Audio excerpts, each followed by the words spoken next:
La siguiente presentación describe la palabra cibernética partiendo desde su definición griega, pasando por conceptos investigativos que dieron origen al concepto. La cibernética se da como un gran descubrimiento de la ciencia interdisciplinaria, ya que combina el estudio de la física con el cerebro y las computadoras, lo que ha generado dar diferentes definiciones. Sin embargo, al final llegan a puntos en común como información, comunicación y efectividad. Adicionalmente, trataremos de abordar el tema desde el punto de vista de un sujeto que al escuchar la enigmática palabra hizo voltear su mirada y querer investigar su origen, con el fin de comprender el significado y la importancia de la misma en el contexto de nuestro presente, la sociedad y hasta nuestra vida misma. La cibernética, al igual que muchas otras ciencias, ha evolucionado y hoy nos encontramos en el estudio de la cibernética de segundo orden, que busca ir más allá de la observación por fuera del sistema y afrontar un nuevo modelo conocedor en el cual el observador hace parte del sistema, tiene un papel dentro del mismo y saca sus propios objetivos. Mencionar la palabra cibernética a un individuo ignorante de seguro lo relacionará con el concepto de cyborg, robot y como las series futuristas de los años 80. Sin embargo, la cibernética es un acercamiento a la necesidad científica para identificar y formalizar los principios generales que rige el comportamiento de los sistemas complejos y tienden a la autoorganización. Es necesario entrar a conocer más allá de lo que los padres de la ciencia nos han planteado y buscar la realidad de la observación de las cosas.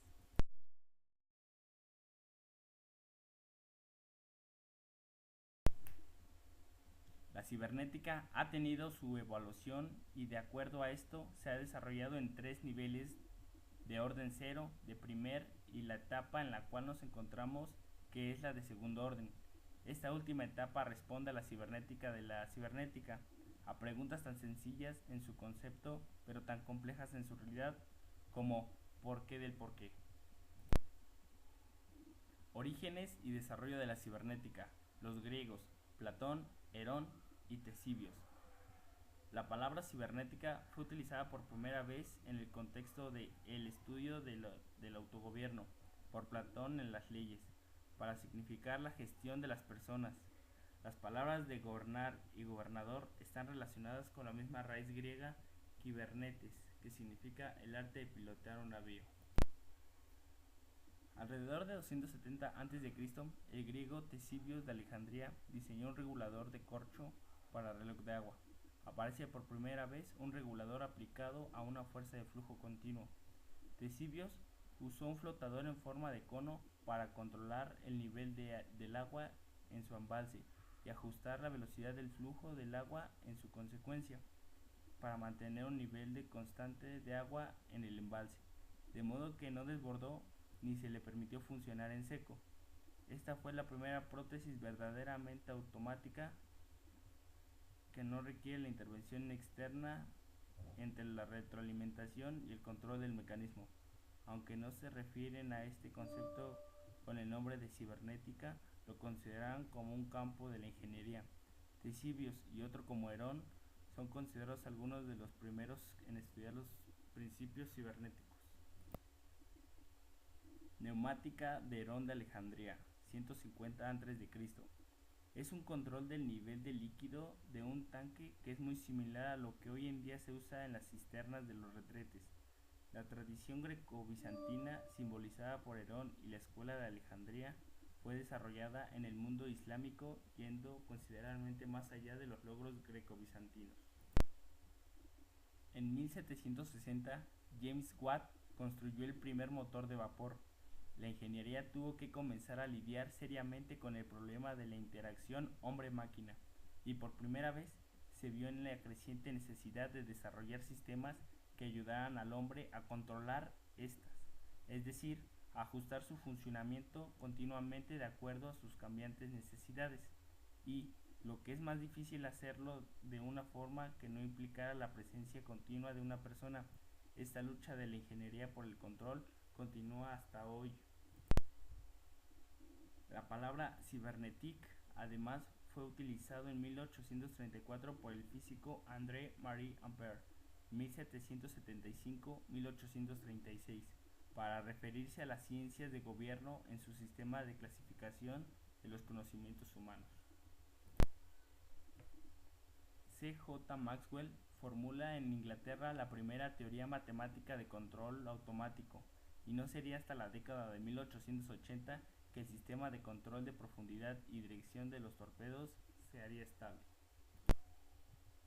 Harold Stephen Black básicamente creó el concepto de alimentación de salida de sistemas implicados en la entrada como un método de control de sistemas.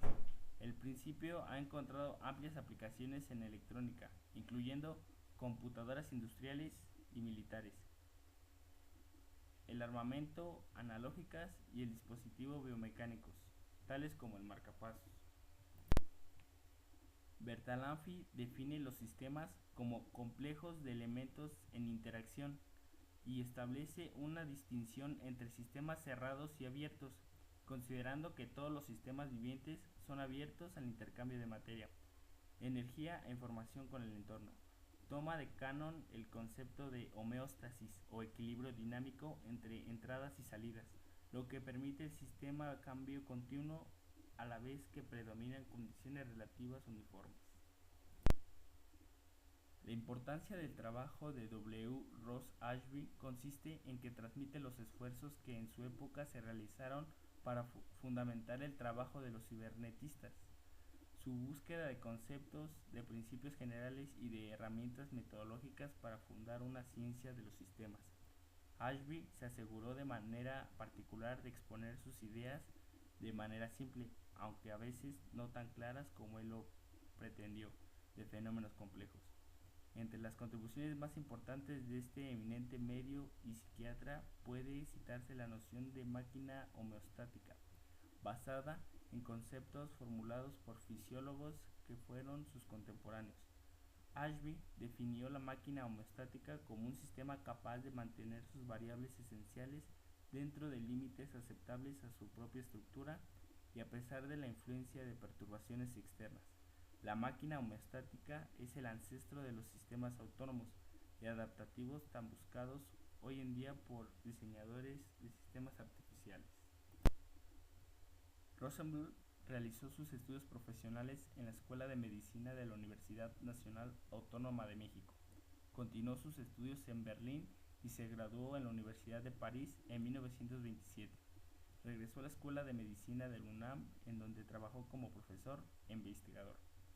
En 1930 realizó una estancia en Harvard, en donde estudió la transmisión de los impulsos nerviosos en los músculos estriados. En 1942 conoció a Wiener y trabajó con él en el análisis funcional del sistema nervioso.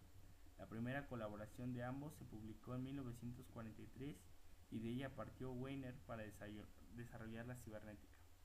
En 1944 regresó a México como director del Instituto Nacional de Cardiología, pero su relación con Wiener se mantuvo por muchos años más, durante los cuales estudiaron el transporte de información de los impulsos nerviosos.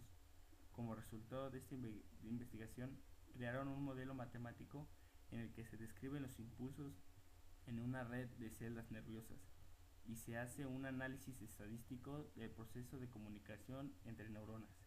En 1961 fundó el Centro de Investigación Avanzado del Instituto Politécnico Nacional.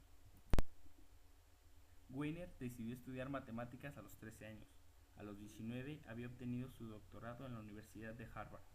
Durante la Segunda Guerra Mundial trabajó como matemático en un proyecto relacionado con la defensa antiaérea, y fue en ese trabajo en donde descubrió la necesidad de construir computadoras más rápidas y mejores que las que se tenían. Wiener se interesó en el desarrollo de las bases matemáticas para comunicar información y decidió que la única manera de resolver el problema era entendiendo los sistemas de redes. En 1942, en un congreso en Nueva York, conoció al científico mexicano Arturo Rosenbluth y se interesó en la forma en que el sistema nervioso opera para transmitir señales dentro de un organismo. A partir de entonces, visitó con frecuencia México y publicó artículos que contienen las bases de la cibernética moderna. Pocos años después, Weiner publicó su libro Cybernetics, en el que se desarrolla toda la teoría de lo que hoy en día es la cibernética. En 1947 anunció que no contribuiría más a la investigación militar y dedicó el resto de su vida a tratar de alertar a la humanidad sobre el significado de los problemas de la era de la automatización que estaban por venir. El futuro de la robótica. Las ventas anuales para robots industriales han ido creciendo en Estados Unidos a razón de 25%, de acuerdo a estadísticas del año 1981 a 1992. El incremento de esta tasa se debe a factores muy diversos.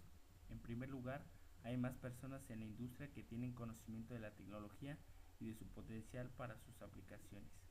En segundo lugar, la tecnología de la robótica mejorará en los próximos años de manera que hará los robots más amistosos con el usuario, más fáciles de interconectar con otro hardware y más sencillos de instalar. En tercer lugar, que crece el mercado. Son previsibles economistas de escala en la producción de robots para proporcionar una reducción en el precio unitario, lo que haría los proyectos de aplicaciones de robots más fáciles de justificar. En cuarto lugar, se espera que el mercado de la robótica sufra una expansión más allá de las grandes empresas, que ha sido cliente tradicional para esta tecnología, y llegue a las empresas de tamaño mediano, pequeño y, por qué no, las microempresas. Estas circunstancias darán un notable crecimiento en las bases de clientes para los robots. La robótica es una tecnología del futuro y también para el futuro. Si continúan las tendencias actuales y si algunos de los estudios de investigación en el laboratorio actualmente en curso se convierten finalmente en una tecnología factible, los robots del futuro serán unidades móviles con uno o más brazos, capacidades de sensores múltiples y con la misma potencia de procesamiento de datos y de cálculo que las grandes computadoras actuales. Redes neuronales y control. Lo que se hace en control es modelar según los parámetros aprendidos en sistemas dinámicos. Sin embargo, en ese modelamiento se desprecian muchos datos debido a la alineidad de los mismos. Por ejemplo, al modelar un motor se desprecian datos como el desgaste de máquina. Esos valores son importantes, pero al tenerlos en cuenta, la solución de un sistema se hará imposible, así que se hace necesario despreciar esos términos. Sin ellos, el modelamiento funciona, pero en la vida práctica no es tan preciso. Ese problema se soluciona con redes neuronales. Debido a las teorías anteriormente expuestas, si por ejemplo usted modela un sistema de manera tradicional y luego este sufre variación alguna, sus planteamientos iniciales ya no funcionan. Con redes neuronales eso ya no sucede, porque el sistema, después de haber recibido unos patrones iniciales, comienza a identificar, acepta, aprende y responde ante diferentes señales, sin importar que éstas no sean idénticas a los patrones iniciales. Es necesario resaltar la significación e importancia que las redes neuronales están adquiriendo en la actualidad, como lo evidencia el hecho de formar parte de los estudios centrales de instituciones gubernamentales a nivel mundial.